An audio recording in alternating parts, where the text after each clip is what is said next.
ध्यान जीवन का स्वाभाविक सार।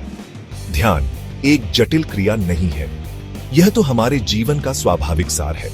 हम सभी ने अनजाने में ध्यान का अनुभव किया है। जब हम पूरी तरह से किसी कार्य में लीन होते हैं तो हमारा मन शांत होता है। फिल्म देखते समय हम कहानी में खो जाते हैं, हम अपने परिवेश से बेखबर हो जाते हैं। यह एक प्रकार का ध्यान ही है। इसी तरह जब हम प्रकृति की सुंदरता में खो जाते हैं तो हमारा मन शांत हो जाता है। यह ध्यान की अवस्था है जहां विचारों का शोर शांत हो जाता है। इस शांति में हमें आनंद और सुख का अनुभव होता है। विचारों का शोर, बेचैनी का कारण। हमारा मन निरंतर विचारों के शोर से घिरा रहता है। यह विचारों का प्रवाह कभी समाप्त नहीं होता। हम अतीत की चिंता करते हैं और भविष्य की योजनाएं बनाते रहते हैं। यह विचारों का शोर हमें बेचैन और तनावग्रस्त बनाता है।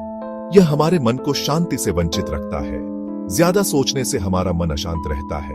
इस अशांति के कारण हमें कई तरह की शारीरिक और मानसिक परेशानियां होने लगती हैं। यह बेचैनी और अवसाद का कारण बन सकता है।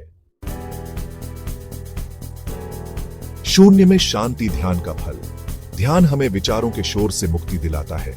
यह हमारे मन को शांत और स्थिर बनाता है। जब हम ध्यान करते हैं तो हम अपने विचारों को आने और जाने देते हैं। हम उनसे नहीं चिपके रहते। इस प्रकार हम विचारों के बंधन से मुक्त हो जाते हैं। विचारों के शून्य होने पर हमें शांति का अनुभव होता है। यह शांति हमारे अंदर गहरे समाधि का अनुभव कराती है। यह आनंद और सुख का स्रोत है। ध्यान सही मार्गदर्शन की ओर। ध्यान एक सरल परंतु गहन अभ्यास है। इसे सीखने के लिए सही मार्गदर्शन की आवश्यकता होती है। एक योग्य गुरु हमें ध्यान की सही तकनीक सिखा सकता है। वे हमें उन बाधाओं को दूर करने में मदद कर सकते हैं जो हमें ध्यान में गहराई तक जाने से रोकती है। ध्यान का अभ्यास हमें जीवन के हर क्षेत्र में सफलता प्राप्त करने में मदद करता है। यह हमें शारीरिक, मानसिक और आध्यात्मिक रूप से मजबूत बनाता है। आइए हम सभी ध्यान को अपने जीवन का अभिन्न अंग बनाएं।